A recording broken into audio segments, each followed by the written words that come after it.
Welcome to This Week in Our Collective Heads. I'm Kevin. I'm Patrick. And this is the main quest where we talk about the biggest, most interesting story of the week. And obviously this week is the Super Nintendo Classic, the SNES Classic. And yeah, that thing, I want it, I must have it, and that games lineup is amazing. I think that the NES Classic was a hit.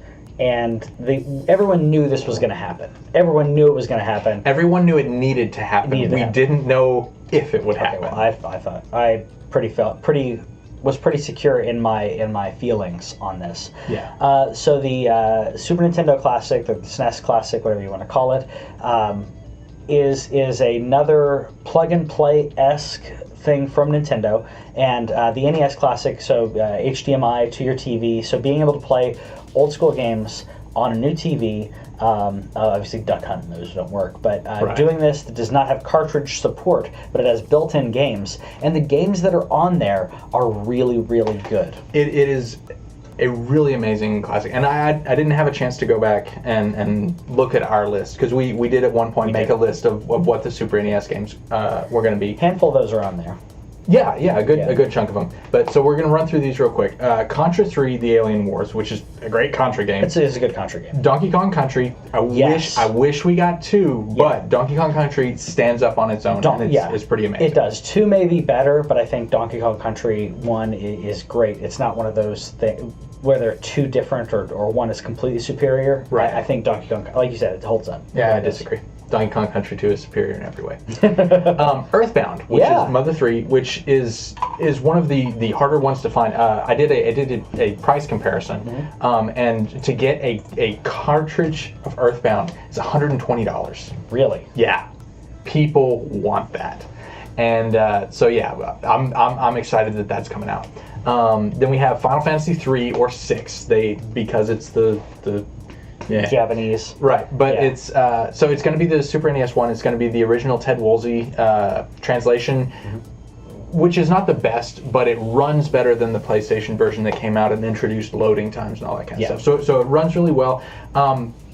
Hopefully, this will be the version that I play on my playthrough, because then we'll have the HDMI. We can go through I would love that. Yeah, and that would be excellent.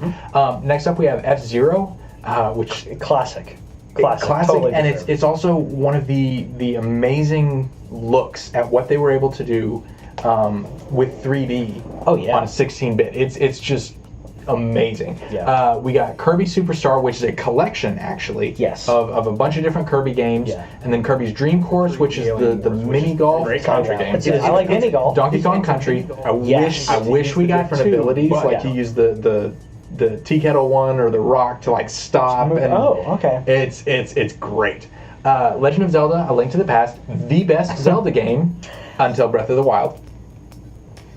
I don't know about that. It's really good. It's really good. It's astounding. Mega Man X, which is such a wonderful game and teaches you how to play it. And that's the other thing, is like, I feel like that you could get through most of these without even really needing a guide and stuff. But like the Nintendo, there's a lot of nostalgia there. Yes. Super Nintendo was the primacy of 2D games. They knew what they were doing. They nailed it. Yeah, and if you haven't seen it already, Pro Jared's Mega Man X explanation of how it is the best game when it comes to teaching you how to do something, go check that out if you haven't seen it already.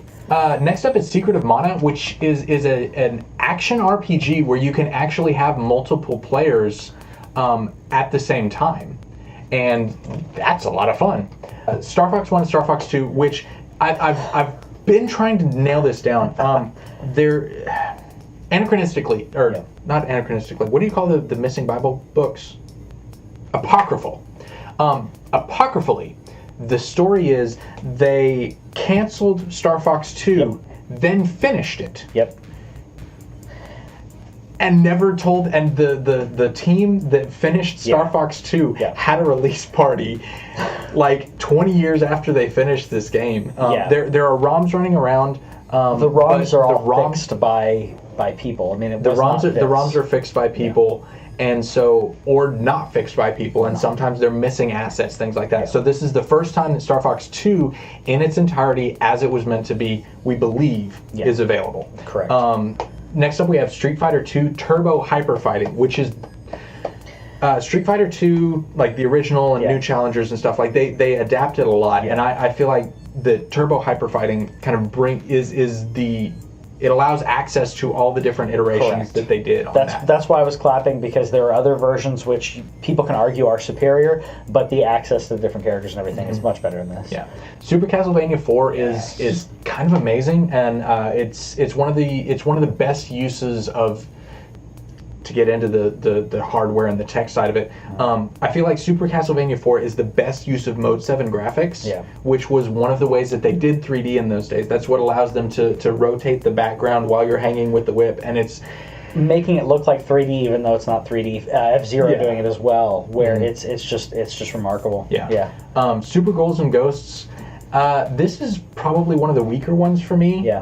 Because it is a really, really hard platformer game. It's mean in its hard without necessarily being good. Like some of the ways that they decided to program it, where you commit to jumps and things like that. But I mean that's 1 out of 21. Super Mario Kart. All right, the original. It's the original. It's hard to go back and play now. It's really hard to go back. I think that it's great that it's on here for nostalgia purposes. But it is hard to go back and play that. This is the reason you don't see, for the most part, if you go over to someone and they're playing Mario Kart, they're not playing this. They're playing Double Dash, or they're playing like one of the Wii U versions or something. And the Switch version is amazing, by the way. And then we have Super Mario RPG Legend of the Seven Stars, which is a collaboration. This came out like right at the tail end of the Super NES, and this has some of the Final Fantasy III teams, some of the Chrono Trigger team, and a bunch of Nintendo people, and they made an RPG which is amazing. It is a really, really excellent game. It parodies itself. It has the Power Rangers. It has Bowser as an ally. There's an Easter egg with 8-bit Mario for a minute, and he's really confused about that. The Super Mario RPG is really amazing. Super Mario World 1 and 2. Super Mario World is one of the best 2D, if not the best, straight up 2D platformers ever made. I would say that there are people who like 3 versus World. I think they're both really, really good. I think there's a nostalgia factor, including in my mind, where I bias 3, but when I play World is so good that it's nostalgia takes over in some cases. I think one of the best things that World brings is the ability to replay levels after you beat them. Yes. Like I think if you could do that and then bring power-ups forward in Mario 3, I think that might bump it up to the same level. But the ability to run around the map at will is a really substantial upgrade there. I agree. And then Yoshi's Island is one of the few I didn't play Yoshi's Island. I didn't either, but Yoshi's Island is one of the modes or Super FX games. Okay. And that one and Star Fox really don't get put anywhere else most of the time because it's really, really hard to emulate the Super NES hardware as well as the Super FX chip, because that was an actual chip that they put onto the cartridge to upgrade the system you were plugging it into. I don't know. It works, but it was Nintendo really trying to keep up. Really trying to be on the bleeding edge. We also got Super Metroid, which one of the best games of all time. It is top 3 of all time. Yep, and I'm glad this is on here. Metroid doesn't get enough love. I think that from our generation, we love Metroid, but I think there's a younger generation who missed a lot of these. So I'm glad. This is why the Super Nintendo Classic matters. Did you play Super Metroid? I did. Okay, good. Yeah, but like this is why the Super Nintendo matters, though, because there are younger people who never got a Super Nintendo. I never had a Super Nintendo, but there's generations who did not get to play a lot of these games. And some of these properties, like Metroid, haven't gotten a good Metroid in so long that they may fall in love with the series. You start them young. I mean, come on. And then the last one we have is Super Punch-Out, which takes the Punch-Out thing and then just pours a bunch of crazy all over it and just adds a bunch of stuff. Okay, cool. I've watched this play, and I've not played Super Punch-Out, and my fear with this is playing the NES Classic. It wasn't as bad as some emulation, but there was a slight delay, which was causing when you get to Mr. Dream, not Mike Tyson, but when you get towards the end, it gets almost impossible even for people who beat the games over and over. Yeah, because it is a very reactive game. Tyson or Mr. Dream and Piston Honda are the two in particular that are super fast. Because like with Bald Bull and King Hippo and everybody, like you can learn their patterns. Yes. But Honda and Mr. Dream too quick. They're the only two that are completely random. Yeah. And so that, yeah. But I went through and I figured out the price difference, because they're charging $80 for this, where they charge $60 for the other one. That's $4, less than $4 a game for some of the greatest games of all time. It's less than $4. You're paying for the game. You're paying for the hardware. You're paying for two controllers. Which is great, because anyone who gets these, I mean, I didn't understand when the NES Classic came out and there was this shortage, but you could buy the controllers. Mm-hmm. I didn't understand that. Because if Nintendo was doing this and doing a limited run and not telling anyone they were doing a limited run, why give controllers? Just pack them in. And I think they were trying to hit a specific price point, that $60 price point. They were like, oh, if we do it for $60, everyone will buy one. And it's true. Everyone will buy one. Yeah. So $80 for the extra controller, you're 21 games instead of 30. But these, in my opinion, are better quality games. Mm-hmm. You don't have some of the nostalgia with the NES, but there is so much quality and playtime in these games. And in the Nintendo, there was still a lot of learning going on, and I feel like for my money, SNES perfected a lot of the ideas that were brought forward in the original. Like with Castlevania and Mega Man X. Yeah. Like Mega Man 2, Mega Man 3 are astounding games. Mega Man X took it and bumped it up to the next level, and they introduced so many factors that hadn't been there in the other one. Yeah. And so, so if you were to go on Amazon, buy a used Super Nintendo, a used extra controller, and all the cartridges to get this, it would cost you literally over 10 times as much. It was $877.70 to buy all this stuff.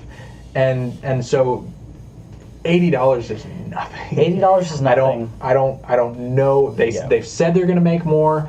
We don't believe it because it's Nintendo. Yep. But we hope that they do. We hope that you can find one. We hope that we can find one. Yeah. Now, to play devil's advocate, you could do this on a RetroPie or emulation. Another thing that some people have said online is you can get a old school Super Nintendo, and you can get a ROM cart it's a hacked cart that you just put an SD card into. Yeah. So it's one cartridge that stays in there, and it loads on the original hardware, and it's smooth as heck. But those carts are like $80 to $100. And the system... But did they get the transparency right on Chrono Trigger? I don't know. I'd have to look that up. Because that's a problem. With I've never found an emulation of Chrono Trigger that properly does the transparent or semi-transparent fog that you have in the future. It probably works because since it's not chip-based, you're playing it on the original hardware. Because you're playing on original hardware, you're actually the cart that you're putting in is a legit cart. It's just been hacked to play off the ROM. So instead of playing off the cart and the physical hardware, it's playing the ROM on an SD card. So I think it should do it properly because technically you're not emulating.